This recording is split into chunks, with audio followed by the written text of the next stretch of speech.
देवाय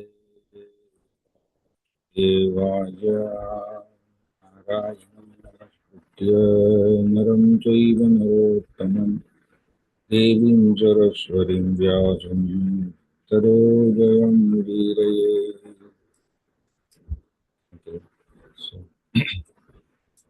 நாம் இன்னைக்கு எடுக்கக்கூடிய ஸ்லோகம் பகவத்கீதை 4வது அத்தியாயம் பதம் 8. மொழிபெயர்ப்பு மற்றும் பொருளுரை பாபாய சரணா ரவீந்திர பக்திவேதாந்த சுவாமி பிரபுபாத் கி ஜெய். परित्राणाय साधूनां विनाशाय च दुष्कृतां धर्म संस्थापनार्थाय संभवामि युगे युगे. பக்தர்களை காத்து துஷ்டர்களை அழித்து தர்மத்தின் கொள்கைகளை மீண்டும் நிலைநிறுத்துவதற்காக நானே யுகந்தோறும் தோன்றுகின்றேன். பொருளுரை. பகவத்கீதையின்படி சாது என்றால் கிருஷ்ண உணர்வு உடையவனை குறிக்கும். ஒருவன் தர்மத்தை கடைபிடிக்காதது போல தோன்றினாலும் கிருஷ்ண உணர்வின் தகுதிகளை முழுமையாக பெற்றிருந்தால் அவனை சாது என்று அறிந்து கொள்ள வேண்டும். துஷ்கிருதாம் என்னும் சொல் கிருஷ்ண உணர்வை அலட்சியம் செய்பவனை குறிக்கின்றது. இத்தகைய துஷ்டர்கள் பௌதீக கல்வியினால் அலங்கரிக்கப்பட்டிருந்தாலும் முட்டாள்களாகவும் மனிதரில் கடைநிலையில் உள்ளவர்களாகவும் வர்ணிக்கப்படுகின்றனர். அதே சமயம் கல்வி அறிவும் உயர் பண்பாடும் இல்லாதவனாக இருந்தாலும் 100% கிருஷ்ண உணர்வில் ஈடுபட்டிருப்பவன் சாதுவாக ஏற்றுக்கொள்ளப்படுகின்றான். நாத்திகர்களை பொறுத்தவரை கம்சன், ராவணன் போன்ற அசுரர்களை அவர் வதம் செய்கிறார் என்ற போதிலும் அவர்களை அழிப்பதற்காக தோன்ற வேண்டிய அவசியம் முழுமுதற் கடவுளுக்கு இல்லை. அசுரர்களை அழிக்கும் திறன் வாய்ந்த பிரதிநிதிகள் பலர் அவரிடம் உள்ளனர். எனவே அசுரர்களால் எப்போதும் தொல்லைக்கு உள்ளாக்கப்படும் தனது களங்கமற்ற பக்தர்களின் மகிழ்ச்சிக்காகவே பகவான் தோன்றுகிறார். தனது சொந்த உறவினராக இருந்தாலும் அசுரன் பக்தனுக்கு தொல்லை தருகின்றான். இரண்யகசிபுவின் மகனாக இருந்தாலும் பிரகலாத மகாராஜர் தனது தந்தையினால் மாபெரும் துன்பத்திற்கு உள்ளானார். கிருஷ்ணர் தங்களது மகனாக பிறக்கப் போகிறார் என்ற காரணத்தால் தேவகியும் கம்சனின் சகோதரி, கிருஷ்ணரின் தாய், அவரது கணவர் வசுதேவரும் கம்சனால் தொல்லைக்கு உட்படுத்தப்பட்டனர். எனவே கம்சனை கொல்வதற்காக என்பதை விட தேவகியை காப்பதற்காகவே ஸ்ரீகிருஷ்ணர் தோன்றினார். ஆனால் இவை இரண்டும் ஒரே சமயத்தில் நடத்தப்பட்டன. எனவேதான் பக்தர்களை விடுவிக்கவும் துஷ்டர்களை அழிக்கவும் பல்வேறு அவதாரங்களில் பகவான் தோன்றுவதாக இங்கு கூறப்பட்டுள்ளது. கிருஷ்ணதாச கவிராஜரின் சைத்தன்ய சரித்தாமிர்தத்தில் உள்ள மத்திய லீலை 20.263-264 பின்வரும் பதங்கள் அவதார தத்துவங்களை சுருக்கமாக கூறுகின்றன. சிருஷ்டி ஹேது ஏய் மூர்த்தி பிரபஞ்சே அவதரே ஸ்ரே ஈஸ்வர மூர்த்தி அவதார நாமதுரே மாயாதீத பரவ்யோ மே சபார அவஸ்தான விஸ்வே அவதாரி தரே அவதார நாம. ஜட உலகில் தோன்றுவதற்காக பூமிதற் கடவுள் தனது திருநாட்டிலிருந்து கீழிறங்கி வருகிறார். அவ்வாறு அவர் தோன்றும் போது அவதாரம் என்று அழைக்கப்படுகின்றார். ஆன்மீக உலகில் நிரந்தரமாக உள்ள இந்த ரூபங்கள் பௌதிக படைப்பிற்குள் தோன்றும் போது அவதாரம் என்ற பெயரை பெறுகின்றன. புருஷ அவதாரங்கள், குண அவதாரங்கள், லீலா அவதாரங்கள், சக்தி ஆவேச அவதாரங்கள், மன்வந்தர அவதாரங்கள், யுக அவதாரங்கள் என்று பல்வேறு அவதாரங்கள் உள்ளன. அகிலமெங்கும் குறிப்பிட்ட நேரத்தில் அவர்கள் தோன்றுகின்றனர். ஆயினும் பகவான் கிருஷ்ணரே எல்லா அவதாரங்களின் மூல புருஷராவார். தனது பிருந்தாவன லீலைகளை காண்பதற்கு பேராவல் கொண்டிருந்த தூய பக்தர்களின் இயக்கத்தை தீர்ப்பது என்னும் முக்கிய நோக்கத்திற்காக பகவான் ஸ்ரீகிருஷ்ணர் தோன்றுகிறார். எனவே கிருஷ்ண அவதாரத்தின் முக்கிய காரணம் அவரது களங்கமற்ற பக்தர்களை திருப்தி செய்வதே ஆகும். பகவான் ஒவ்வொரு யுகத்திலும் தானே அவதரிப்பதாக கூறுகிறார். இக்கூற்று கலியுகத்திலும் அவர் அவதரிப்பதை காட்டுகின்றது. ஸ்ரீமத் பாகவதத்தில் கூறியுள்ளபடி சங்கீர்த்தன இயக்கத்தின் மூலம், அதாவது நிறைய மக்களுடன் இணைந்து திருநாமத்தை பாடுவதன் மூலம் கிருஷ்ண வழிபாட்டையும் கிருஷ்ண உணர்வையும் பாரதம் முழுக்க பிரச்சாரம் செய்த பகவான் சைத்தன்ய மகாபிரபுவே இக்கலியுகத்தின் அவதாரமாவார். இந்த சங்கீர்த்தன கலாச்சாரம் ஒவ்வொரு நகரத்திலும் ஒவ்வொரு கிராமத்திலும் பரவும் என்று அவர் முன்னரே கூறியிருந்தார். முழுமுதற் கடவுள் ஸ்ரீகிருஷ்ணரின் அவதாரமான சைத்தன்யரை பற்றிய விளக்கங்கள் உபனிஷத்துக்கள், மகாபாரதம், பாகவதம் போன்ற வேத நூல்களின் ரகசியமான பகுதிகளில் நேரடியாக அல்லாமல் மறைமுகமாக கொடுக்கப்பட்டுள்ளன. ஸ்ரீகிருஷ்ணரின் பக்தர்கள் சைத்தன்யரின் சங்கீர்த்தன இயக்கத்தால் மிகவும் கவரப்படுகின்றனர். இந்த அவதாரத்தில் பகவான் துஷ்டர்களை கொல்வதில்லை, மாறாக தனது காரணமற்ற கருணையின் மூலம் அவர்களை விடுவிக்கின்றார். ஓ தக்ஷத்.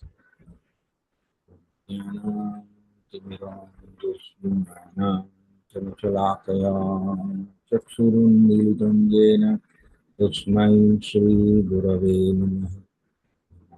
विष्णुपादाय कृष्णप्रत्याय भूतले श्रीमदे जयपताकस्वामिनिधि नामिने आचार्यपादाय निताय कृपप्रदायिने गौरगददामदाय नगरग्रोमदारिणे विष्णुपादाय कृष्णप्रस्थाय भूतले श्रीमदे भक्तिवेदान्तस्वामिनिधि सरस्वती देवे गौरवाणी प्रचारिणे निर्विशेषशून्यवादी पाश्चात्यदेशधारिणे चैतन्य प्रभु नित्यानंद श्री अद्वैत गदाधर श्रीवासादि गौरभक्तवृंद कृष्ण हरे कृष्ण कृष्ण कृष्ण हरे हरे हरे राम राम राम हरे हरे हरे कृष्ण. Okay. So இந்த ஸ்லோகம்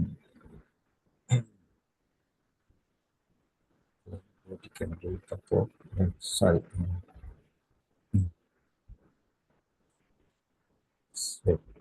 ஸோ இந்த ஸ்லோகம் ரொம்ப முக்கியமான ஸ்லோகம், ரொம்ப ஃபேமஸ் ஸ்லோகா. நீங்கள் எல்லாரும் டிவியில் கூட மகாபாரதம் சீரியல் பார்த்துருப்பீங்க. அதில் வந்து ஆரம்பத்தில் இந்த ஸ்லோகத்தில் தான் சொல்லுவாங்க இல்லையா, பரித்ராணாய சாதுனா விநாசாய துஷ்கிருதா தர்ம சம்ஸ்தாபனார்த்தாய சம்பவாமி யுவே. ஸோ இதில் பார்த்தீங்கன்னா விநாசாய துஷ்கிருதம், அசுரர்களை வதம் பண்றதுங்கிறது கிருஷ்ணருக்கு 2ஆம் பட்சம் தானே. ஏன்னா அதுக்கு கிருஷ்ணன் வரணும்னு அவசியம் இல்லையா. ரூபாதருங்க பொருள் உரையில் எழுதியிருக்காரு. கிருஷ்ணா வந்து பராச சக்தி விவிதைவ சூயதே, அன்லிமிட்டட் சக்திகள் வச்சிருக்காரு கிருஷ்ணன்.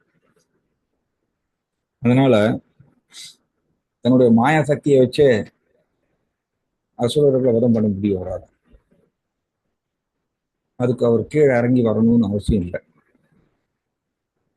ஆனா ஏன் அவர் கீழே இறங்கி வர்றாருன்னா பக்தர்களை பாதுகாக்க.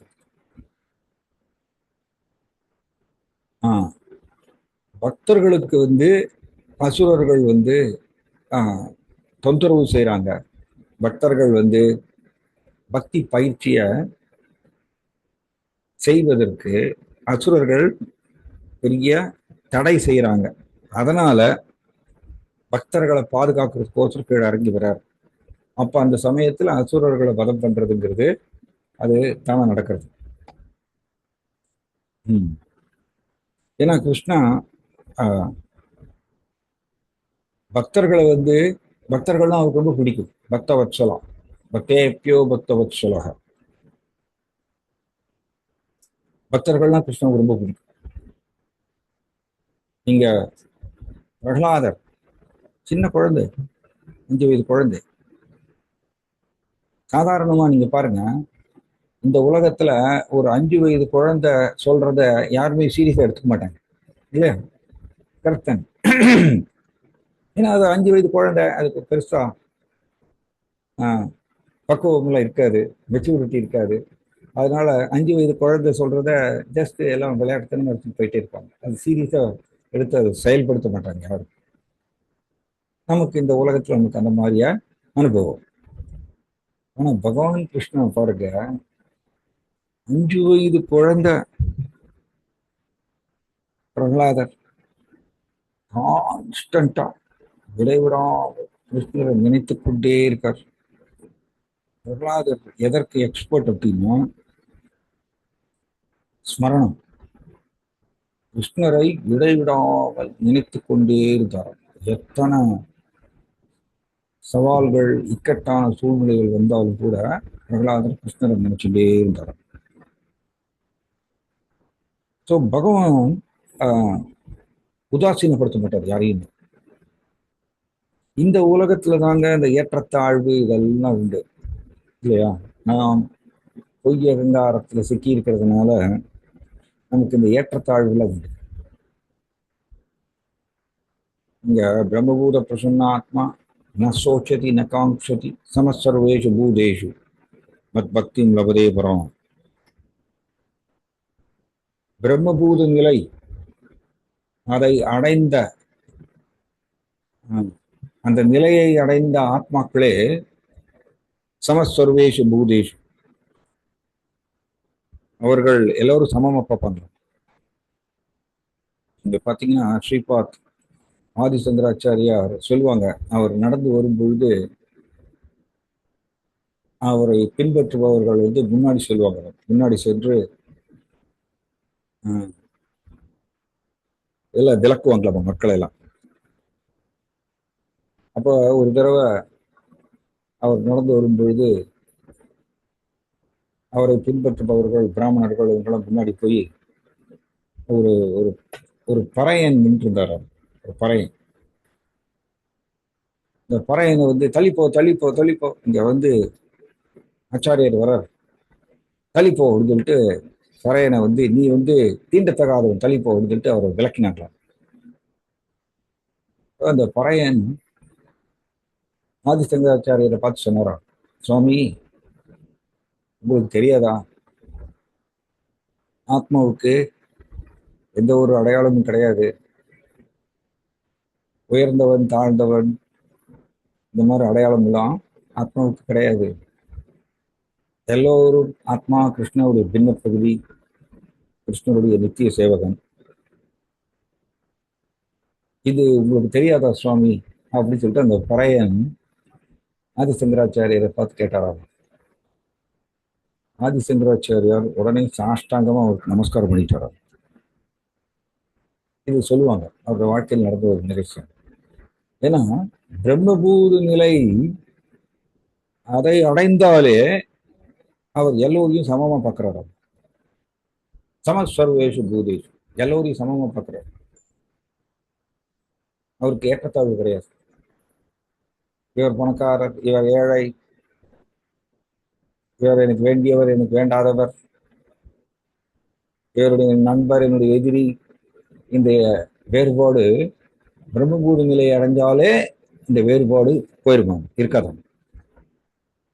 நாம் எல்லோரும் பொய் அகங்காரம் உடல் கண்ணோட்டத்தில் இருக்கிறதுனால இந்த வேறுபாடு நமக்கு வந்துட்டே இருக்கு. அதுக்கு பேர் தான் டியூவாலிட்டிஸ்ன்னு சொல்லுவோம் இங்கிலீஷ்ல, இருமைகள். இத பாயிண்ட் என்னன்னா, பிரம்மபூத நிலையை அடைந்த ஒரு ஆத்மாவே இந்த மாதிரிய சமநிலையில இருக்கும் பொழுது பகவான் கிருஷ்ணா எல்லா ஆத்மாக்களுக்கும் மாஸ்டர். அவர் எப்படி வேறுபாடு பார்க்க முடியும்? அவர் வேறுபாடு பார்க்க முடியாது. அதனாலதான் அங்க பிரபுபாதர் பொருளில் எழுதியிருக்காரு, அசுரர்களை வதம் பண்ணினாலும் கூட கிருஷ்ணா அவர்களை தண்டிக்கிறது இல்லையா, அது பார்க்கறதுக்கு தண்டிக்கிற மாதிரி தெரியுமாமா. கிருஷ்ணா அவர்களை விடுவிக்கிறார். இது ஸ்ரீமத் பாகவதத்துல உத்தவர் ஒரு அருமையான ஸ்லோகம் சொல்றார். அகோ பகியம் ஸ்தனகால பூடம் ஜிகாம்சயாயே அபி அசாத்வி லேபே கதிம் காத்ரி உச்சிதாம் ததோ அந்யா சம்வாதயாளும் சரணம் பிரஜேம. இது உத்தவர் இத சொல்லிட்டு அப்படியே அவர் மெய் சிலிர்த்து போறார். கண் வீழ்த்தாரத்தாக தண்ணீர் வருது. அர்த்தம் என்ன அப்படின்னா, கிருஷ்ணரை கொல்ல வந்த அரக்கி பூதனா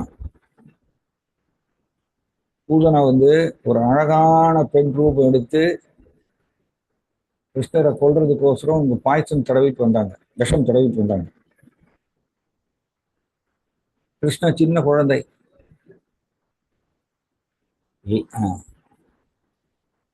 ஜிகாம்சயாயே அப்படி அசாத்வி. அசாத்வி அப்படின்னா அன்சேஸ்ட் எப்படி சொல்லலாம்னா, அவங்க பொய்யானவள், பொறாமை நிரம்பிய ஒரு பொய்யானவள். யாரு? பூதனா. ஆனா அழகான பெண் ரூபம் எடுத்துட்டு வந்தாங்க. ரைட். ஆனா அப்படிப்பட்ட பூதனாவுக்கு கூட கிருஷ்ணன் பர்மனண்டா ஒரு ஸ்தானம் கொடுத்தாராமா கோலோக பிருந்தாவனத்துல, வைகுண்ட லோகத்துக்குள்ள. கோலோக பிருந்தாவனத்துல லேபே கதிம் தாத்ரி உச்சிதாம் ததோ அந்யா. தாத்ரினா செவிலித்தாய். கிருஷ்ணன் என்ன நினைச்சாராமா, ஓ இந்த பூதனா அவங்க ஒரு அழகான பெண் ரூபத்துல குழந்தை கிருஷ்ணாவுக்கு பால் கொடுக்குற மாதிரி அந்த ஒரு ஜோடனை பண்ணிட்டு வந்தாங்க. கிருஷ்ணன் என்ன நினைச்சாராமா, ஓ இந்த பூதனா எனக்கு பால் கொடுத்துருக்காங்க, அதனால இவங்க என்னுடைய செவிலித்தாய் அப்படின்னு கிருஷ்ணன் எடுத்துட்டாராம். ஆனா பூதனாவோட நோக்கமோ கிருஷ்ணரை கொல்றதுக்கு. ஏன்னா விஷம் தடவிட்டு வந்திருக்காங்க. ஆனா கிருஷ்ணவோ அவர் யாரையும் சமோகம் சர்வபூதேஷு துவேஷோ அஷ்டின பிரியக. கிருஷ்ணன் எப்படி? சமோகம் சர்வபூதேஷு, எல்லோருக்கும் சமமானவர் கிருஷ்ணன். யாரையும் அவர் வெறுப்பது இல்லையா. அப்படிதான் பகவத்கீதையில 9வது அத்தியாயத்தில் அவரே சொல்றாரு, கிருஷ்ணவே சொல்றாரு. சமூகம் சர்வபூதேஷு, அத்தனை ஜீவராசிகளுக்கும் நான் சமமா தான் இருக்கேன். நமே துவேஷோ அஷ்டின பிரியக, நான் யாரையும் வெறுக்கிறது கிடையாது, யாரும் எனக்கு பிரியமானவர் கிடையாது. கிருஷ்ணன் நியூட்ரலா இருக்கிறார். அதனால அசுரர்கள் கிருஷ்ணரை கொல்லணும்னு அவங்க பிளான் பண்றாங்க, கிருஷ்ணரை எதிரியா பாக்குறாங்க. பட் கிருஷ்ணா அசுரர்களை எதிரியா பாக்குறது இல்லையா. ஏன்னா என்ன பாயிண்ட், என்ன லாஜிக், என்ன தர்க்கம் அப்படின்னா, பிரம்மபூத நிலையை அடைந்த ஒரு ஆத்மாக்களே எல்லோரையும் சமமா கருதும் பொழுது, எல்லா ஆத்மாக்களுக்கும் தலைவரா இருக்கக்கூடிய பகவான் கிருஷ்ணா எப்படி அவர் வேறுபாடு பார்க்க முடியும்? இவர் எனக்கு வேண்டாதவர் அசுரன் அப்படிங்கிற ஒரு வேறுபாடு கிருஷ்ணனுக்கு பார்க்க முடியும். இத ஸ்ரீமத் பாகவதத்தில் ரொம்ப அருமையா சொல்லியிருக்கு. நம்ம பச்சை கண்ணாடி போட்டுட்டோம்னா எல்லாமே பச்சையா தெரியும். அவருக்கு பச்சையா தெரியும், பட் எல்லாமே பச்சை கிடையாது. அவர் பச்சை கண்ணாடி போட்டு இருக்கிறதுனால எல்லாம் பச்சையா தெரியுது. அவர் ரெட் கலர் கண்ணாடி போட்டு இருந்தாருன்னா எல்லாரும் சிவப்பா தெரியும், பட் எல்லாமே சிவப்பு கிடையாது. அதே மாதிரி அசுரர்கள் ரஜோகுணம்ங்கிற கண்ணாடி போட்டு இருக்காங்க. அப்படின்னு என்ன அர்த்தம்? ரஜோகுணத்தினுடைய கட்டுப்பாட்டுல இருக்கும் பொழுது அவர்கள் கிருஷ்ணரை எதிரியா பாக்குறாங்க, கிருஷ்ணரை கொல்லணும்னு நினைக்கிறாங்க, பூதனா செஞ்ச மாதிரி. ஆனா கிருஷ்ணவோ அவர்களை எதிரியா பாக்குறது இல்லையா. ஏன்னா அவர் முக்குணங்களுக்கு எஜமானரா இருக்கிறதுனால அவருக்கு இந்த இருமை கிடையாது. இருமைகள் அது கிடையாது கிருஷ்ணாவுக்கு. அதனாலதான் கிருஷ்ணா பூதனாவுக்கு என்ன பண்ணாராமா, ஓ எனக்கு இவங்க பால் கொடுத்ததுனால இவங்க எனக்கு தாய்ங்கிற ஒரு ஸ்தானத்துல நடந்துட்டு இருக்காங்க. அதனால இவங்களுக்கு பர்மனண்டா நான் கோலோக பிருந்தாவனத்துல செவிலி தாய்ங்கிற ஒரு ஸ்தானத்தை நான் கொடுக்க போறேன்னு கிருஷ்ணன் கொடுத்துடுறாரு. இது உத்தவர் சொல்றார். இங்க இதை நீங்க கேட்டிருக்க மாட்டீங்க. கிருஷ்ணா பூதனாங்கிற அரக்கையை வதம் பண்ணி அதெல்லாம் நீங்க கேட்டிருப்பீங்க. ஆனா இது நுணுக்கமான ஒரு தத்துவங்கள். இதை உத்தவர் ஸ்ரீமத் பாகவத் சொல்றாரு. கிருஷ்ணா பர்மனண்டா அவங்களுக்கு இடம் கொடுக்கிறார் கோலோக பிருந்தாவனத்துல நர்ஸுங்கிற ஸ்தானம், செவிலித்தாய்.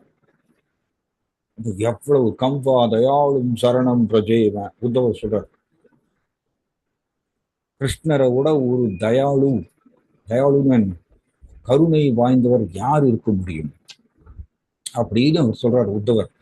ஏன்னா உத்தவர் கிருஷ்ணர் கூடவே இருந்தவர். துவாரகால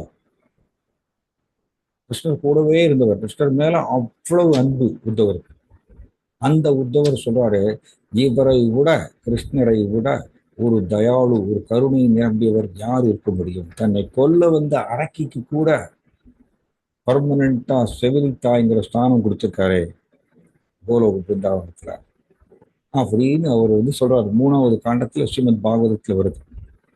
அப்ப கிருஷ்ணர் வெளிப்புற ரீதியா அசுரர்களை கொல்ற மாதிரி தெரியும். பட் கிருஷ்ணா அந்த அசுரர்ங்கிற அந்த ஆத்மாவுக்கு பர்மனண்டா இடம் கொடுக்குறாரு அவன் வைகுண்ட லோகத்துல.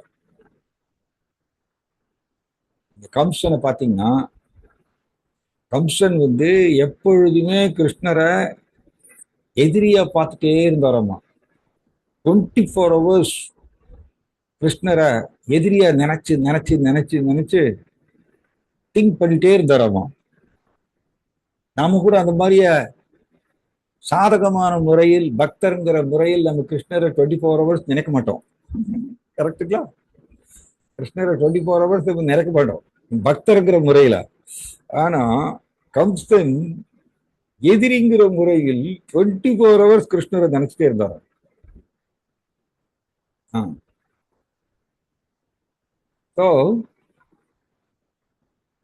இது கிருஷ்ணன் என்ன பண்ணாராமா, ஓ இந்த கம்சா என்னை 24 hours என்னை நினைச்சுட்டே இருக்கார். பட் எதிரிங்கிற முறையில. பட் கிருஷ்ணா அப்படி பாக்குறது இல்லையா? என்னை நினைக்கிறார்ல, என்னை நினைச்சுட்டே இருக்காருல்ல. அதனால அவருக்கு நான் பர்மனன்ட் ஸ்தானம் கொடுக்க போறேன். என்ன ஸ்தானம் கொடுத்தாராமா? கம்சன் பகவானுடைய 4 கைகளுடைய ரூபம். சங்கு சக்கரம் கதை தாமரை இது ஏந்தி கொண்டு இருக்கக்கூடிய பகவான் நாராயணருடைய ரூபம். இந்த ரூபத்தை கம்சன் நினைச்சுட்டே இருந்தாராம் பயத்தினால. ஐயோ இவர் எனக்கு தேவகியினுடைய 8வது குழந்தை எனக்கு யமனாக வருவாருன்னு அசரீரி சொன்னது. ஸோ அவர் எப்போ வந்துருவாரோன்னு பயத்தினால 4 கைகளுடைய பகவான் நாராயண ரூபத்தை நினைச்சுட்டே இருந்தாராம். தூங்கும் பொழுது கூட. நாம் அப்படி நினைக்கலைங்க. நாம் பக்தருங்கிற முறையில் சாதகமான முறையில் நம்ம கிருஷ்ணர் அது மாதிரியா இடைவிடாமல் கிருஷ்ணரை நாம் நினைப்பதில்லை. நம்முடைய மனம் எப்பொழுதுமே ஜடத்தை தான் நினைக்கிறது. கம்சனுக்கு நினைச்சாருமா. கிருஷ்ணன் என்ன பண்ணாராமா, என்னை எதிரியா நினைக்கிறது அதெல்லாம் பொருட்டல்ல. என்னை நினைக்கிறார் இல்லையா, என்னை நினைத்தார்ல இடைவிடாமல். அதனால கம்சனுக்கு சாரூப்பிய முக்தி கொடுத்தாராம் கிருஷ்ணன். சாரூப்பிய முக்தினா என்னன்னா, வைகுண்ட லோகத்துல 4 விதமான முக்தி இருக்கு. சாரூப்பிய முக்தினா பகவான் மாதிரியே, பகவான் நாராயணர் மாதிரியே 4 கைகளுடைய ரூபத்தை கொடுப்பாராம் வைகுண்ட லோக வாசிகளுக்கு, வைகுண்ட லோகத்தில் இருப்பவர்களுக்கு 4 கைகள் ரூபம் உண்டாம் பகவான் மாதிரியே. ஆனா பகவான் கிடையாது, பகவான் மாதிரியே 4 கைகள் ரூபம் இருக்கு. அது பேர் சாரூப்பிய முக்தின்னு பேர். நீங்க வைகுண்டத்துடைய வாயில் காப்பாளர்கள் பார்த்தீங்கன்னா ஜெயா விஜயா. நான் சின்ன பையனா இருக்கும்போது எங்க அப்பாட்ட கேட்பேன், பெருமாள் கோவில் போகும்பொழுது என்ட்ரன்ஸ்ல 2 பேர் 4 கைகளோடு நிற்பாங்க இல்லையா, ஜெயா விஜயா 4 கைகளோடு நிற்பாங்க. சங்கு சக்கரம் கதை தாமரை ஏந்தி கொண்டு என்ட்ரன்ஸ்ல 2 பேர் நிற்பாங்க. நான் எங்க அப்பாட்ட கேட்பேன் சின்ன பையனா இருக்கும்போது, அப்பா உள்ளதானே பகவான் இருக்காரு கர்ப்ப கிரகத்துக்குள்ள, எதுக்கு வெளியிலையும் நான்கு கைகளோட நிக்கிறார் அப்படின்னு நான் கேட்பேன் தெரியாம. எங்க அப்பா சொல்லுவார், வெளியில் இருக்கிறவர் வந்து பகவானுடைய தூதர்கள், வாயில் காப்பாளர்கள். அவங்க பகவான் இல்ல, பகவான் நாராயணன் கிடையாது. பகவான் நாராயணன் மாதிரியே நான்கு கேள்வி ரூபத்தை உடையவர்கள், வைகுண்டத்தில் இருப்பவர்கள். அது பேர் சாரூப்பிய புத்தி.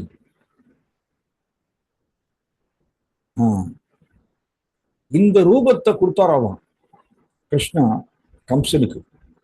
என்னையவே நான்கு ரூபத்தையே நினைச்சுட்டே இருந்தார் இல்லையா, அதனால நான் இந்த ரிவார்டு அவருக்கு கொடுக்குறேன். அவர் சாரூப்பிய புக்தியை அடையட்டும் சொல்லி பர்மனண்டா பகவான் மாதிரியே நான்கு கைகள் ரூபத்தை பெற்று வைகுண்டத்துல அவருக்கு இடம் கொடுத்தாராமா. இதை பிரபுபாதர் எழுதுறாரு. எதற்கு இது சொல்ல வரேன்னா, கம்சன் வேணா கிருஷ்ணரை எதிரியா பார்த்தாரு, பட் கிருஷ்ணா வந்து யாரையும் எதிரியா பார்க்க முடியாது. ஏன்னா அவர் முக்குணங்களுக்கு தாண்டி இருக்கிறதுனால யாரையும் அவரால் எதிரியா பார்க்க முடியாது. அவர் எல்லோருக்கும் நலன் விரும்பியாங்க. சுகிருதம் சர்வபூதானாம், அவரே சொல்றாரே இத, சுகிருதம் சர்வபூதானாம். அத்தனை ஜீவாத்மாக்களுக்கு உற்ற நலன் விரும்பி கிருஷ்ணர். கிருஷ்ணரை விட ஒரு சிறந்த நலன் விரும்பி யாரும் இருக்க முடியாதுங்க. நமக்கு நதை விது, நமக்கு இது தெரியல, நமக்கு இது தெரியல. நம்மளுடைய நிரந்தர நலன் விரும்பி கிருஷ்ணா. பகவத்கீதால் கிருஷ்ணன் சொல்றார், பிதாகமஸ்ய ஜகதோ மாதா ஜாதா பிதாமகா. உலகத்தில் இருக்கக்கூடிய அத்தனை ஜீவராசிகளுக்கும் நிரந்தர அம்மா அப்பா நான் தான் அடிச்சுட்டார். பிரபுபாதர் ஒரு சொற்பொழிவு சொல்றார், கிருஷ்ணாவுடைய அன்பு, ஆத்மாக்கள் மேல கிருஷ்ணாவுக்கு இருக்கக்கூடிய அன்பு எவ்வளவு அப்படிங்கிறதுக்கு பிரபுபாதர் ஒரு உதாரணம் கொடுக்கிறார் சொற்பொழிவுல. 10 மில்லியன் அப்படிங்க, ஒரு மில்லியன்னா ஐ திங்க் 10 லட்சம் நினைக்கிறேன் இல்லையா, 10 லட்சம். 10 மில்லியன் அம்மாக்கள், 10 மில்லியன் அம்மாக்கள் சேர்ந்தால் எவ்வளவு அன்பு தொனிக்குமோ. இப்ப வந்து அம்மா வந்து சாதாரணமா குழந்தை மேல பாசம் உண்டு இல்லையா, அம்மாவுக்கு தன் குழந்தை மேல பாசம் உண்டு எப்பொழுது. இந்த உலகத்துல நீங்க எல்லாம் பார்க்க, பிரபுபாதர் வந்து சொல்றாரு, கிருஷ்ணருக்கு ஆத்மாக்கள் மேல எவ்வளவு பாசம் வைத்திருக்கிறார், அத்தனை ஆத்மாக்கள் மேலைங்கிறதுக்கு புரிய வைக்கிறதுக்கு பிரபுபாதர் இந்த உதாரணத்தை கொடுக்கிறார். 10 மில்லியன், 10 மில்லியன் அம்மாக்கள் சேர்ந்தால் எவ்வளவு அன்பு தொனிக்குமோ அவ்வளவு அன்பு உடையவராமா கிருஷ்ணா ஆத்மாக்கள் மேல. அதனால அவர் அசுரர்களை தண்டிக்கிறது கூட அந்த ஆத்மாக்களுக்கு நல்லதுதான் செய்வார். ஏன்னா கிருஷ்ணருடைய கை பட்ட உடனே அந்த அசுரர்கிட்ட இருக்கக்கூடிய எல்லா விதமான பாவ வினைகளும் எரிஞ்சிருவாங்க. நீங்க இதே மாதிரி சிசுபாலன் எடுத்துக்கலாம். சிசுபாலன் வந்து கிருஷ்ணர் மேல பயங்கர பொறாமை, பயங்கர பொறாமை. பிறந்ததிலிருந்தே கிருஷ்ணர் திட்டிட்டே இருப்பார். உங்களுக்கு எல்லாருக்கும் தெரியும், யுதிஷ்டிர மகாராஜா ராஜசூய யஜ்யம் செய்யறார். ராஜசூய யஜ்யம் செய்யும் பொழுது அதுல அக்ர பூஜையும் ஒண்ணு செய்யணும். அக்ர பூஜை, அக்ர பூஜைனா முதல் மரியாதை, பெஸ்ட் பர்சனாலிட்டிக்கு முதல் மரியாதை கொடுக்கணும். இது ராஜசூய யஜ்யத்தினுடைய ஒரு ப்ரொசீஜர். அப்ப ராஜசூய யஜ்யம் யுதிஷ்டிர மகாராஜா செய்யறதுக்கு முன்னாடி இங்க ஏகப்பட்ட பேர் வந்திருக்காங்க. பெரிய பெரிய ராஜாக்கள், பிராமணர்கள், ரிஷிகள், துறவிகள் எல்லாம் வந்திருக்காங்க. யாருக்கு அக்ர பூஜை கொடுக்கணும், முதல் மரியாதை அப்படின்னு ஒரு ஒரு கேள்வி வந்தது. தென் பீஷ்மதேவர் தான் இருக்கிறதுலயே அந்த சபையில வயதுல மூத்தவர் பீஷ்மதேவர். பீஷ்மதேவர் சொல்றார், அக்ர பூஜை கிருஷ்ணருக்கு தான் கொடுக்கணும். ஏன்னா கிருஷ்ணா தான் எல்லா விதத்திலும் எக்ஸ்பர்ட். அவரு ரிஷபதே வயம் ரக்ஷிதா பூ, கோபியர்கள் பாடுறாங்க. ரிஷபான என்ன? கிருஷ்ணா வந்து பெஸ்ட் பர்சன், பெஸ்ட் பர்சன். அவர்கிட்ட குறையே பார்க்க முடியாது.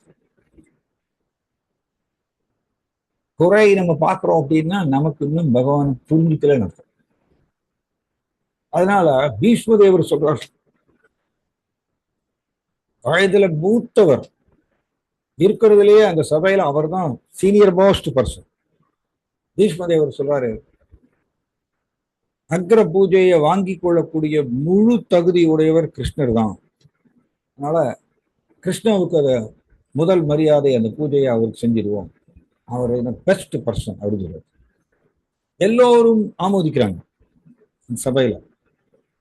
பாண்டவர்களுக்கெல்லாம் பயங்கர சந்தோஷம், கிருஷ்ணரை வந்து பெஸ்ட் பர்சன் தேர்ந்தெடுத்திருக்காங்களே அப்படின்னு. எல்லாரும் பாண்டவர்களுக்கு சந்தோஷம்.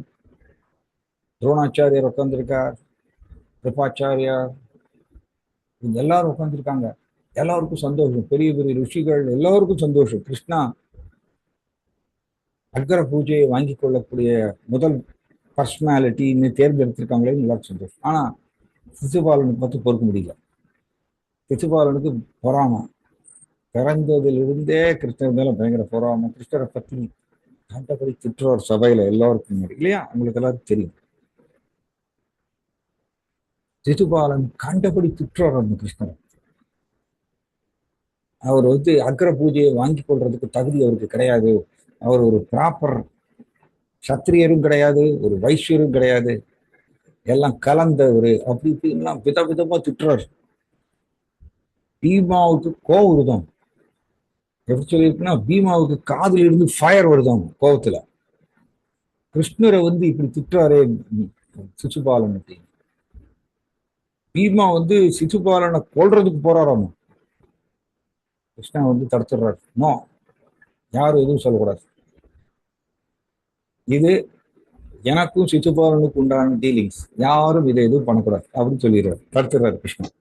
சிசுபாலன் திட்டிக்கே இருக்கார். நீங்க எல்லாம் மகாபாரத இதுல பார்த்துருப்பீங்க,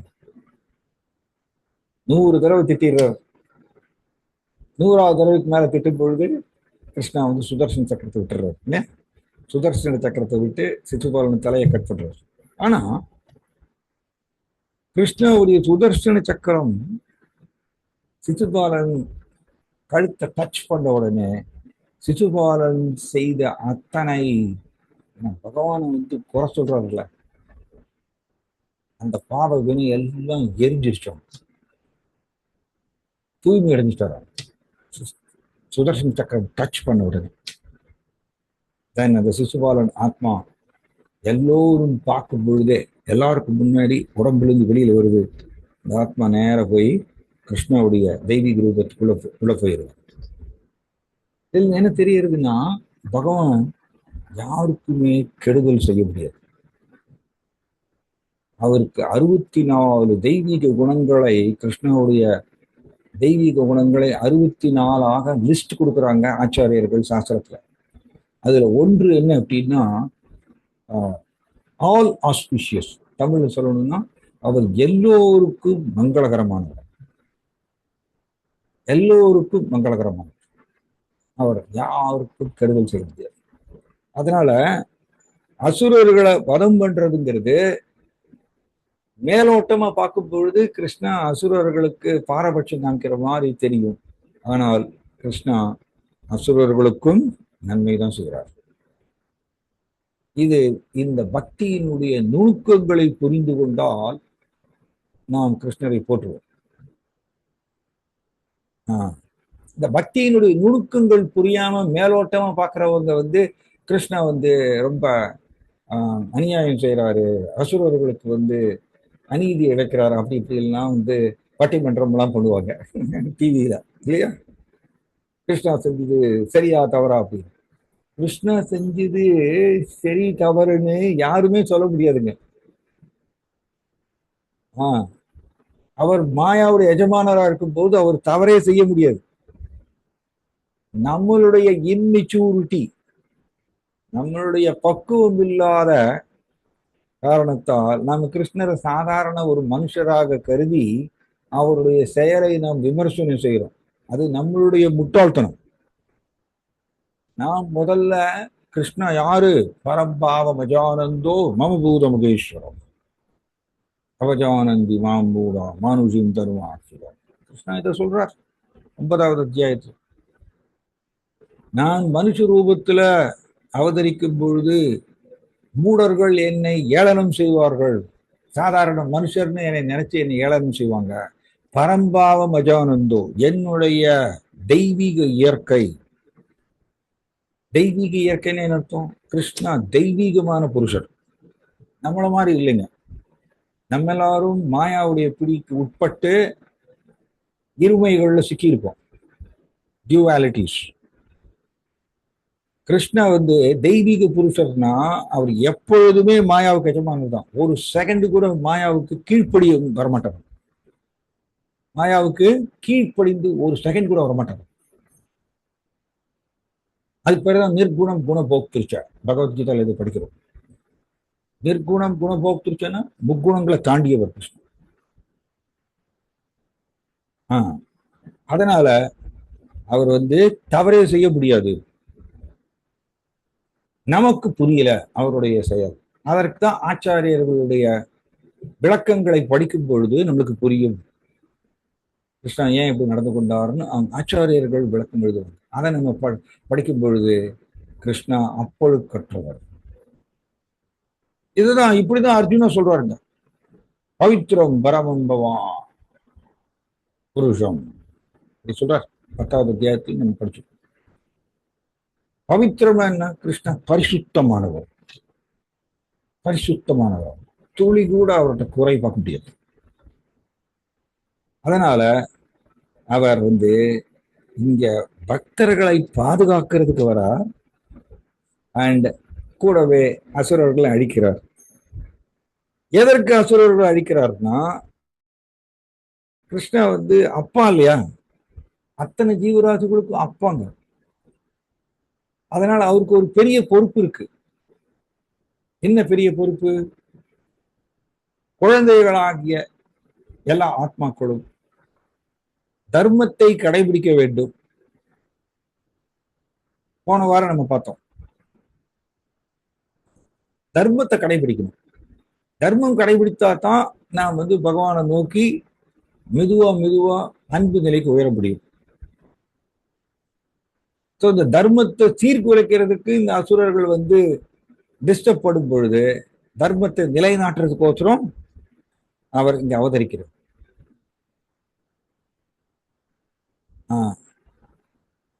தர்மத்தை நிலைநாட்டுவதுங்கிறது பகவானுக்கு ஒரு பெரிய பொறுப்பா இருக்கு. அத தர்மம் சீர்குலையும் பொழுது கிருஷ்ணா பொறுத்துக் கொள்ள முடியாது. ஏன்னா தர்மம் இல்லைன்னா ஆன்மீகத்துல முன்னேற முடியாது.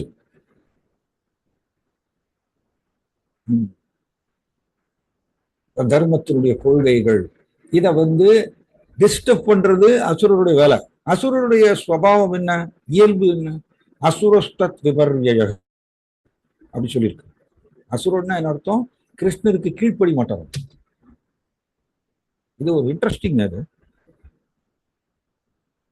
இப்ப நம்ம அசுரன் அப்படின்னா 2 கொம்பு வச்சிருந்தாதான் அசுரன் நினைச்சுக்கிறோம். நோ, அசுரனுடைய தன்மை என்ன? கிருஷ்ணருக்கு கீழ்ப்படியாத தன்மை. அசுரஸ்தர் தத் விபர்ஜய. கிருஷ்ணருக்கு கீழ்ப்படி மாட்டாங்க, கிருஷ்ணருடைய உபதேசத்தை ஏற்றுக்கொள்ள மாட்டாங்க. அப்ப பாத்தீங்கன்னா இப்பொழுது கூட அசுரர்கள் இருக்காங்க, கொம்பு இல்லாத அசுரர்கள். 2 கொம்பு இல்லாத அசுரர். அந்த அசுர தன்மை வச்சிருப்போம். கிருஷ்ணருக்கு கீழ்ப்படியாம அவருடைய உபதேசங்களை ஏற்றுக்கொள்ளாமல் என் மனம் போன போக்கில் நான் செயல்படுவேன் அப்படிங்கிற நம்முடைய நடத்தை அசுரத்தன்மை. அது இது ஜீவாத்மாவுடைய ஒரு ப்ராப்ளம். அது கிருஷ்ணா பகிர்முகாகனா போகவஞ்சகரே நிகரஸ்த மாயாத்தாரே ஜாப்படியாத்தரே. ஜல உலகத்துக்குள்ள விழுந்த ஜீவாத்மாக்கள் அத்தனை பேருமே, நம்ம எல்லோருமே என்ன ஸ்வபாவம் வச்சிருக்கோம், என்ன மனப்பான்மை, கிருஷ்ணா வேண்டாம். இதுதான் நம்மளோட ப்ராப்ளம். கிருஷ்ணா வேண்டாம், கிருஷ்ணா பகிர்முக்காக நம்ம முகத்தை திருப்பிட்டோம், கிருஷ்ணா எனக்கு வேண்டாம். எதற்கு? போக வாஞ்சகரே, இந்த ஜட புலன் இன்பத்தை அனுபவிக்கணும் அப்படிங்கிற ஆசையினால் உந்தப்பட்டு நம்ம எல்லாரும் என்ன பண்ணிட்டோம்? கிருஷ்ணா எனக்கு வேண்டாம். கிருஷ்ணா ரொம்ப கருணை உள்ளவர் தான். நாம எல்லோரும் கிருஷ்ணன் வேண்டாம்னு சொல்லிட்டோம். செப்பரேட்டா அனுபவிக்கணும், கிருஷ்ணர் இல்லாம ஜட புலன் இன்பத்தை நான் செப்பரேட்டா அனுபவிக்கணும்னு ஒரு டெசிஷன் எடுத்து இந்த உலகத்துல வந்து விழுந்துட்டோம். இருந்தாலும் நமக்கு எல்லோருக்கும் வசதிகளை சப்ளை பண்றவர் கிருஷ்ணர் தான். எவ்வளவு டாலரன்ஸ் பாருங்க கிருஷ்ணருக்கு, எவ்வளவு பொறுமை. இந்த உலகத்துல எப்படி நம்ம ஒரு நபர் வந்து இன்னொருத்தர் எனக்கு வேண்டாம், உன் கூட நான் பேச மாட்டேன், உனக்கு கண்டா எனக்கு ஆகாது, உன் கூட எனக்கு டீலிங்ஸே வேண்டாம் அப்படின்னு ஒருத்தர் சொல்லிட்டாருன்னா என்ன ஆகும்? அந்த எய்தாப்புல இருக்கிற நபர் வந்து இவர் மேல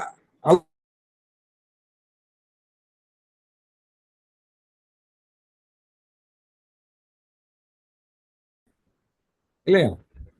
ஒருத்தர் வந்து சொல்லிட்டாரு, உங்க கூட நான் பேச மாட்டேன், உங்க கூட எந்த டீலிங்ஸ் எனக்கு வேண்டாம், உங்களை கண்டா எனக்கு பிடிக்காது அப்படின்னு ஓப்பனா சொல்லிட்டாரு வச்சுக்கோங்க. எய்தாப்புல இருக்க என்ன நினைப்பாரு? ஓ நீ அப்படி சொல்றியா, நானும் அப்படியே நடந்துக்கிறேன், டிக் ஃபார் டக், கண்ணுக்கு கண். அப்படிதான் இது ரஜோகுணம் தான். நானும் அப்படிதான் நடந்துப்பேன், நானும் உங்க கூட பேச மாட்டேன், எனக்கு நீ வேண்டாதவன், உன் மேல எனக்கு வெறுப்பு, இப்படிதான் நம்ம நடந்துப்போம். ஆனா கிருஷ்ண பாருங்க, பொறுமை, அவ்வளவு பொறுமை, பொறுமையின் சிகரம் அவர். அபார கருணா மூர்த்தி அப்படி சொல்லியிருக்கு. அவரோட கருணை அளவிட முடியாதான், அவரோட கருணை அளவிட முடியாதான். நம்ம எல்லோரும் கிருஷ்ணா வேண்டாம்னு சொல்லிட்டு நிராகரிச்சுட்டு வந்துட்டோம். இருந்தாலும் நமக்கு எல்லாருக்கும் மெயின்டைன் பண்றதுக்கு, நம்மை மெயின்டைன் பண்றதுக்கு உண்டான வசதிகளை கிருஷ்ணன் ஏற்ப கொடுக்குறாரு. கிருஷ்ண கொடுக்கலன்னா நம்மளால வாழ முடியாதுங்க, நம்மளால வாழ முடியாது. நாம் என்ன பண்றோம்? எல்லாமே அவர்கிட்ட இருந்து எல்லா வசதிகளையும் பெற்றுட்டு கிருஷ்ணா இல்லைன்னு சொல்றோம். இதுதான் முட்டாள்தனம். நாஸ்திகவாதி என்ன பண்றாரு? கிருஷ்ணன் இருந்து எல்லா வசதிகளையும் பெற்றுட்டு கடவுள் இல்லைன்னு சொல்றாரு. இது ஃபூலிஷ்னஸ். கிருஷ்ணா என்ன பண்றாரு? அவர்களையும் பொறுத்துக்கிறார். அதனால ஜென்டில் மேன் அப்படின்னா, ஜென்டில் மேன் கிருஷ்ணரை, கிருஷ்ணா எனக்கு என்னெல்லாம் செய்யறாரு, நான் அவரை ரிஜெக்ட் பண்ணிட்டு வந்துட்டேன், இருந்தாலும் கிருஷ்ணன் எனக்கு வசதிகளை கொடுத்து என்னை மெயின்டைன் பண்றாரு, நான் பதிலுக்கு அவரை அவரை நோக்கி என்னுடைய அன்பை தெரிவிக்க வேண்டாமா?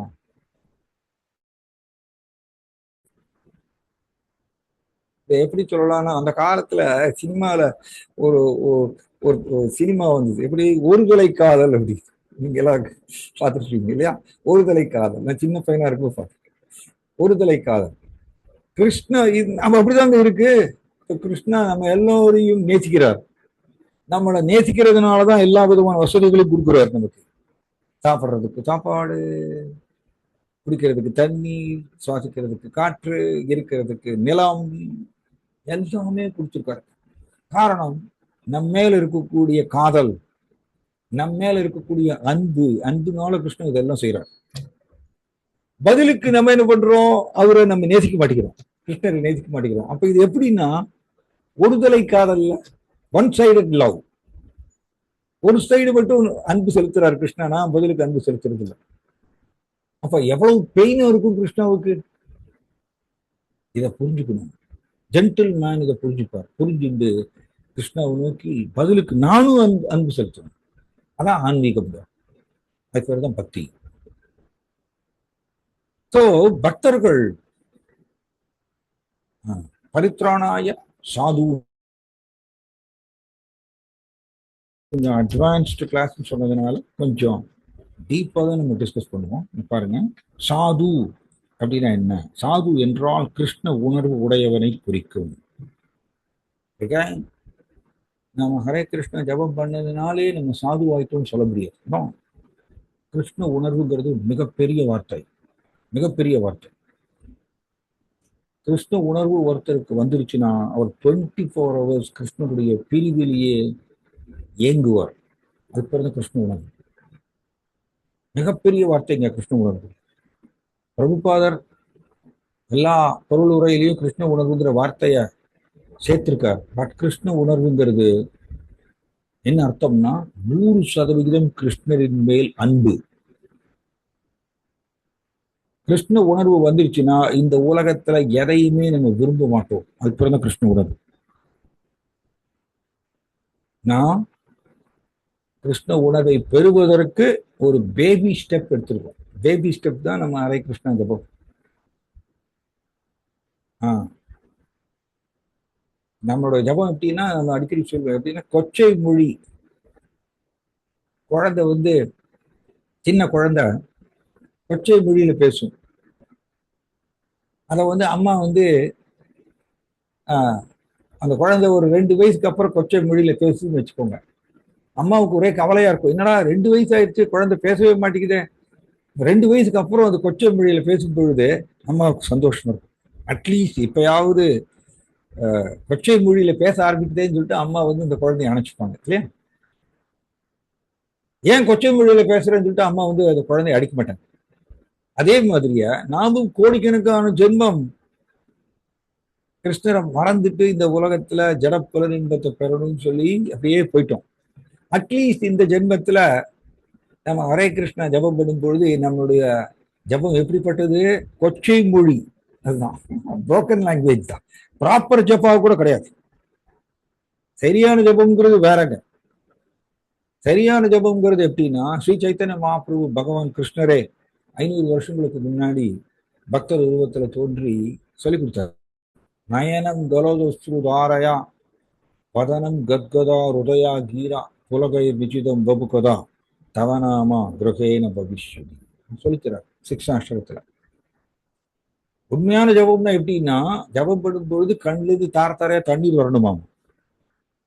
கிருஷ்ணனுடைய பிரிவுல ஐயோ கிருஷ்ணரை விட்டு பிரிந்து வந்துட்டேனே, நான் எவ்வளவு பெரிய முட்டாள்தனம் பண்ணிட்டேன் அப்படின்னு நினைச்சு கண்ணிலிருந்து தார தண்ணீர் வரணுமாமா. ஜபம் பண்ணும் பொழுது மைக்கால்கள் பூச்செறியணுமாமா, நாக்கு தழுதழுக்கணுமாமா.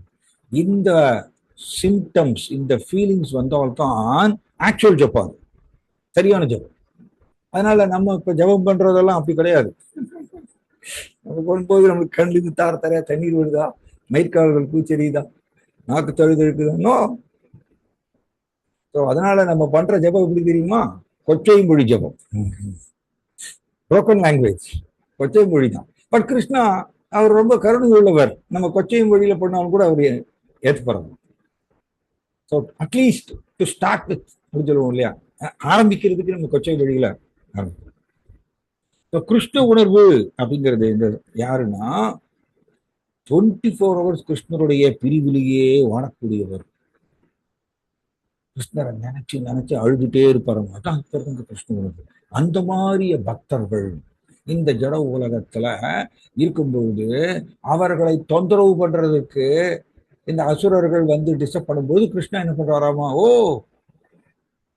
என்னுடைய தூய பக்தர், அவருக்கு ஒரே தொந்தரவு ஏற்படுகின்றது, அவருக்கு எந்த கஷ்டமும் வரக்கூடாதுன்னு சொல்லி கிருஷ்ணா கீழே வருகின்றார், ஜட உலகத்துக்குள்ள வர. பிரபுபாதர் அருமையா எழுதியிருக்கார். அவதாரம், அவதாரம்னா என்ன? அவ அப்படிங்கிற வார்த்தையை பயன்படுத்தும் போது கீழே இறங்கி வருதல் அர்த்தம். நீங்க சங்கீர்த்தனத்துல பாத்தீங்கன்னா ஆரோகணம் அவரோகணம் சொல்லுவாங்க. கர்நாடிக் சங்கீர்த்தனம் அதுல ஆரோகணம் அவரோகணம். அவரோகணம்னா எப்படின்னா சனி தப்ப மகரிசா அப்படி, சரிகம பதனிசா அப்படின்னு ஆரோகணம், ஏறு வரிசை. அவரோகணம் என்ன சொல்லுவாங்க? சனி தப்ப மகரிசா அப்படி கீழே இறங்குவது. ஸோ அவன் அப்படிங்கிற வார்த்தை எங்க பயன்படுத்தினாலும் கீழே இறங்கி வருதல் அர்த்தம். அவதாரம் அப்படின்னா பகவான் கோலோக பிருந்தாவனத்திலிருந்து கீழே இறங்கி வர்றோம், அதுக்கு பேர் தான் அவதாரம். கோலோகம் ச பரித்யாஜ்ய லோகானாம் திராணகாரணம் கலவு கௌரங்க ரூபேன லீலா லாவண்ய விக்கிரகா. மார்க்கண்டேய புராணத்தில் இந்த ஸ்லோகம் வருது. பகவான் கிருஷ்ணா என்ன பண்றாராமா? கோலோக பிருந்தாவனத்தை விட்டுட்டு வராராம். எப்படிங்க? பிரபுபாதர் ரொம்ப அருமையா சொல்லுவார். கிருஷ்ணாவுடைய சிருஷ்டியில 75% ஜீவாத்மாக்கள் எங்க இருக்காங்கன்னா வைகுண்ட லோகத்துல தான் இருக்காங்க. வைகுண்ட லோகம் கோலோக பிருந்தாவனத்துல இருக்காங்க. பிரபுபாதர் எப்படி சொல்றாருன்னா, அவங்க ஒரு க்ஷணம் கூட கிருஷ்ணரை மறக்க மாட்டாங்க. அதனால கிருஷ்ணரை அவங்க ஒரு க்ஷணம் கூட மறக்காததுனால அவர்கள் ஜட புலன் இன்பத்தை தேர்ந்தெடுக்க மாட்டாங்களாமா. அப்படிப்பட்டவர்கள் 75% ஜீவாத்மாக்கள் அவங்க வைகுண்ட லோகம் கோலோக பிருந்தாவனத்தில் இருக்காங்க. அவங்க கிருஷ்ணருடைய ஒவ்வொரு அங்க அசைவையும் கொண்டாடுறாங்களாம். கோலோக பிருந்தாவனத்துல வைகுண்ட லோகத்துல கிருஷ்ணருடைய ரசிகர்கள் அவங்கெல்லாம். கிருஷ்ணர் மேல அவ்வளவு வந்து இவங்க மெஜாரிட்டி பீப்புள். Minority people 25%. அவங்க தான் நாம் எல்லோரும் எப்படி கிருஷ்ணரை மறந்து போனவர்கள். கிருஷ்ணரை மறந்து போனவர்கள். இதுதான் நம்மளோட ப்ராப்ளம். நீங்க யோசிச்சு பாருங்க, 24 ஹவர்ஸ்ல என்னுடைய மனம் எவ்வளவு நேரம் கிருஷ்ணரை நினைக்கிறது. ஹானஸ்டா நேர்மையா நீங்க செக் பண்ணி பாருங்க. 5 நிமிஷம் கூட நினைக்காது. நம்மளோட மைண்ட், நம்மளோட மனம் எப்ப பார்த்தாலும் இந்த உலகத்தை பற்றியே நினைச்சுட்டே இருக்கு. 5 நிமிஷம் கூட கிருஷ்ணர் நினைக்காது. ஹானஸ்டா நேர்மையா நினைச்சு செக் பண்ணிக்கணும். அதனாலதான் நமக்கு எல்லாருக்கும் க்ஷரான்னு சொல்றோம். கிருஷ்ணரை மறந்து போனவர்கள், கிருஷ்ணரை நிராகரித்தவர்கள் நம்ம 25% ஜீவாத்மாக்கள் கிருஷ்ணனோட சிருஷ்டியில. கிருஷ்ணன் என்ன பண்ணி வரோமா? என்னுடைய குழந்தைகள் 25% என்னுடைய குழந்தைகள் என்னை விட்டுட்டு இந்த ஜட உலகத்துல விழுந்துட்டாங்க. என்னை நிராகரிச்சுட்டு விழுந்துட்டாங்க. அவர்களை நான் விடுவிக்கிறதுக்கோசரம் நான் கிருஷ்ணன் அங்கிருந்து கீழே இறக்கி வர்றாரு. பாருங்க எவ்வளவு பியூட்டிஃபுல். அங்க கிருஷ்ணருடைய ஒவ்வொரு அங்க அசைவையும் கொண்டாடுறதுக்கு தயாரா இருக்காங்க. ஏன்னா கிருஷ்ணர் மேல எல்லாம் அன்பு வளர்த்து கொண்டவர்கள் வைகுண்டவாசிகள், வைகுண்டத்தில் இருப்பவர்கள், கோலோக பிருந்தாவனத்தில் இருப்பவர்கள். கிருஷ்ணன் அங்க ஹீரோ அவங்களுக்கு எல்லாருக்கும். ஆனா கிருஷ்ணன் என்ன பண்றாராமா? அவர்களெல்லாம் விட்டுட்டு கீழே இறங்கி வர்றாரு. கோலோகம் பரித்தியாதி, கோலோக பிருந்தாவனத்தை விட்டுட்டு கீழே இறங்கி வர்றாராமா. ஏன்னா என்னுடைய 25% குழந்தைகள் எப்படின்னா, இந்த இயேசு கிறிஸ்து பார்த்தீங்கன்னா அவருக்கு குட் ஷெப்பர்டுன்னு சொல்லுவாங்க இல்லையா? குட் ஷெப்பர்டு அப்படின்னா என்ன சொல்லுவாங்க? நல்ல ஆயன் அப்படின்னு சொல்லுவாங்க தமிழ்ல. அவர் என்ன பண்ணுவாராம, இந்த ஆடுகளை மேய்க்கிறதுக்கு போகும்பொழுது சாயங்கால வேலையில ஒரு ஆடு காணும்னு வச்சுக்கோங்களேன், அவர் அந்த காட்டுக்குள்ள போய் அந்த ஒரு ஆடை தேடி கண்டுபிடிச்சு தூக்கிட்டு வருவார் அப்படி சொல்லுவாங்க. அந்த மாதிரியா கிருஷ்ணாவும், ஐயோ என்னுடைய 25% குழந்தைகள் இந்த ஜட உலகத்துல என்னை விட்டுட்டு கஷ்டப்படுறாங்களே, அவர்களை நான் விடுவிக்கிறதுக்கோசரம் நான் கீழே இறங்கணும். கோலோக பிருந்தாவனத்தை விட்டுட்டு கீழே இறங்கி வர்றாரு. அது பேர் தான் அவதாரம். எதற்கு இங்க கிருஷ்ணாவுக்கு ஒரு பெயர் உருக்கிரமான் பேர். உருக்கிரமான் ஏன் பேருன்னா, யாரும் செய்ய முடியாத செயல்களை செய்வாராம். இங்க அற்புதமான செயல்களை செய்வாராமா. அதுக்கு பேர் தான் லீலைகள்னு சொல்றோம். அடுத்த ஸ்லோகம் அதுதான். கிருஷ்ணாவுடைய செயல்களை லீலைகள்னு சொல்றோம். ஏன்னா அவர் யோகமாயா, தன்னுடைய தெய்வீக சக்தி யோகமாயா, அதன் துணை கொண்டு இந்த பூமியில அவதரிக்கிறார், லீலைகள் செய்கிறார். அதனால அது எக்ஸ்ட்ராடினரியா இருக்குமாம், அசாதாரணமா இருக்குமாம். யாரும் அதை இமிட்டேட் பண்ண முடியாது. அந்த மாதிரி செயல்களை கிருஷ்ணா செஞ்சார். எஸ், நீங்க பாத்தீங்கன்னா கிருஷ்ணா 7 வயது பாலகனா இருக்கும்போது பிரம்மாண்டமான கோவர்தன மலையை தூக்கி நிறுத்துறார். இடது கை சுண்டி வர முடியல. யாராவது செய்ய முடியுமா? இதை காப்பி பண்ண முடியுமா? காப்பி அடிக்க முடியுமா? யாரும் செய்ய முடியாத செயலை கிருஷ்ணா இங்க செஞ்சு காமிக்கிறார். எதற்கு அப்படின்னா, நம்மளையெல்லாம் கவர்ந்து இழுக்கிறதுக்கு. என் பக்கம் வாங்க, என்னையும் பாருங்க, என் கூட நீங்க தொடர்பு கொள்ளுங்க, அப்ப நீங்க சந்தோஷமா இருக்கலாம். என்னைய விட்டுட்டு நீங்க மாயா கூட தொடர்பு கொண்டீங்கன்னா என் ரிசல்ட் என்ன, முடிவு என்ன? துன்பம் தான். மாயா எப்படின்னா, மாயா ஆசை காமிச்சு இழுப்பாங்க நம்மள. நம்ம என்ன பண்றோம், மோசம் போறோம்னு சொல்லுவோம் இல்லையா, அதுதான் நம்ம பின்னாடி போறோம்.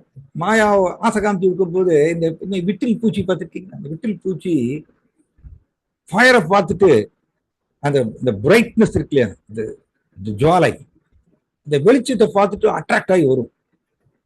வந்துச்சுன்னா என்ன ஆகும், பக்கத்துல வந்த உடனே அந்த ஹீட்டில் அது பஸ்மமாயிடும், எரிஞ்சு சாம்பலாயிடும், எரிஞ்சிடும். அதே மாதிரியே நம்ம எல்லோருமே மாயா நம்மளை கவர்ச்சிகரமான புலர் இன்பங்களை காமிச்சு இழுக்கிறாங்க. நம்ம பின்னாடி போறோம், நமக்கு இன்பம் கிடைக்கும்னு. ஆனா மாயாவுக்கு டபுள் ரோல் இருக்கு. மாயா டபுள் ரோல் செய்யறாங்க. என்ன? அடிப்பாங்க, கொஞ்ச காலத்துக்கு விட்டுருவாங்க புலன் இன்பத்தில் ஈடுபடுறதுக்கு, அதுக்கப்புறம் அடி கொடுப்பாங்க. அவங்களுக்கு டபுள் ரோல் இருக்கு. கிருஷ்ணாவுக்கு நல்லாவே தெரியும் மாயா எப்படி செயல்படுவாங்க. அதனால நம்மளை எல்லோரையும் அவர் பக்கம் திருப்புறதுக்கு, கிருஷ்ணா பக்கம் திரும்பினாதான் நாம் நிரந்தர ஆனந்தத்தை அனுபவிக்க முடியும். மாயா பக்கம் திரும்பினதுனாலதான் கோடிக்கணக்கான ஜென்மம் எடுத்துட்டோங்க இந்த உலகத்துல.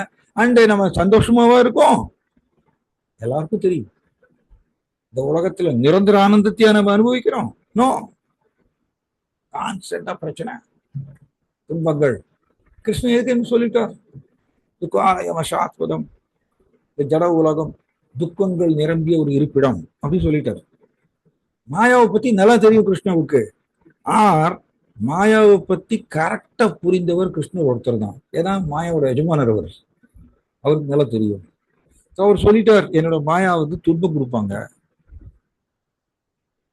துன்பங்கள் நிரம்பிய இருப்பிடம் இது. நீங்க பாத்தீங்கன்னா இங்க உலகமே ஃபுல்லா ஒரே வார் இல்லையா, உங்களுக்கு எல்லாம் தெரியுமே. எங்க பார்த்தாலும் ஒரே போர், மக்கள் ஒரே ரெஸ்ட்லெஸ், ஒரே டென்ஷனா இருக்காங்க. என்ன இந்த சமயத்துல என்ன ஆகும் அப்படி?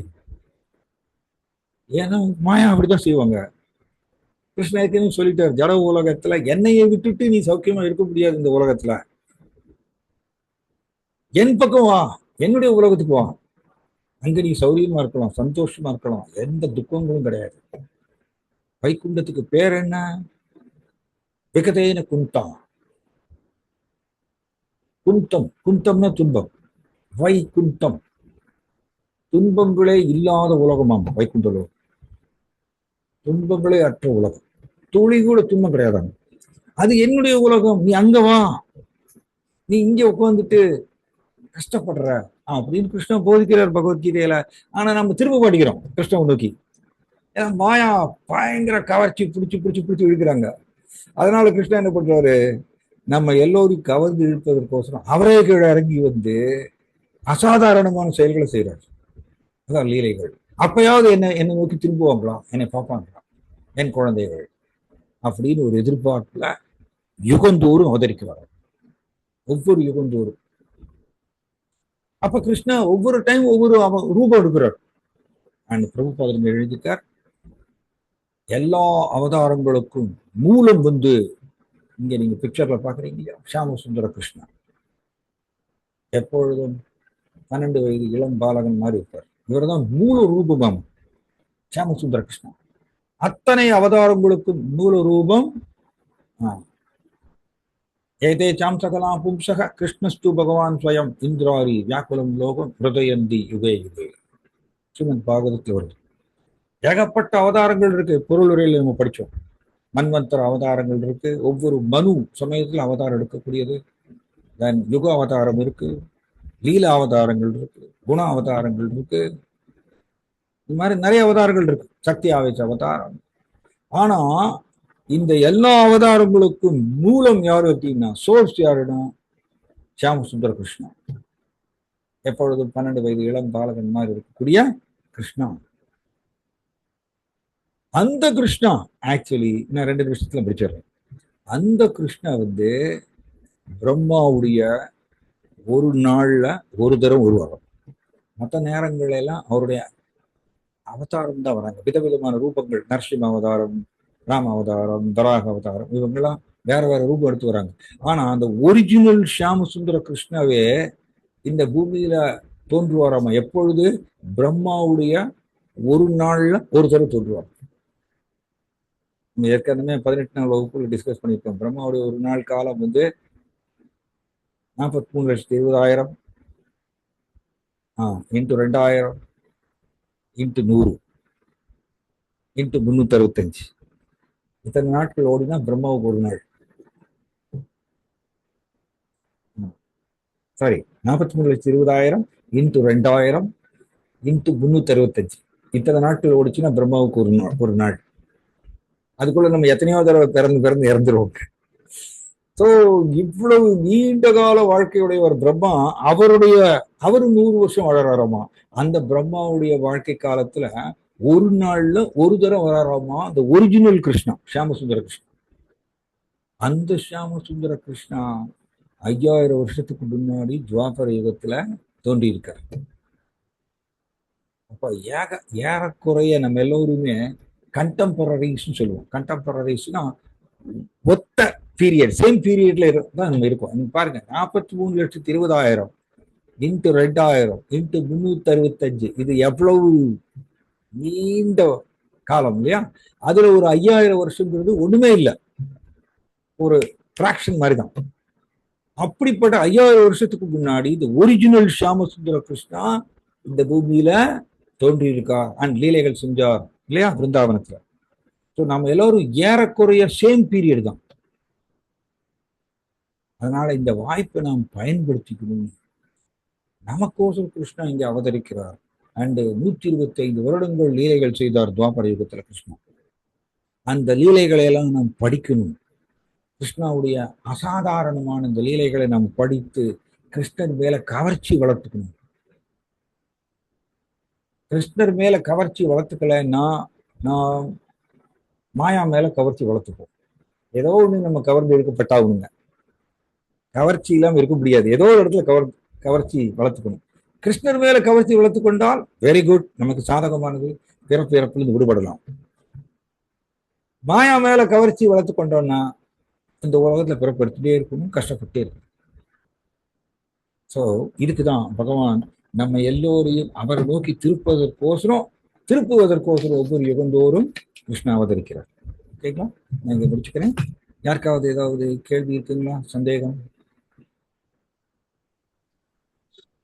யாருக்காவது சந்தேகம் இருக்குங்களா? கேள்வி, டவுட்ஸ்?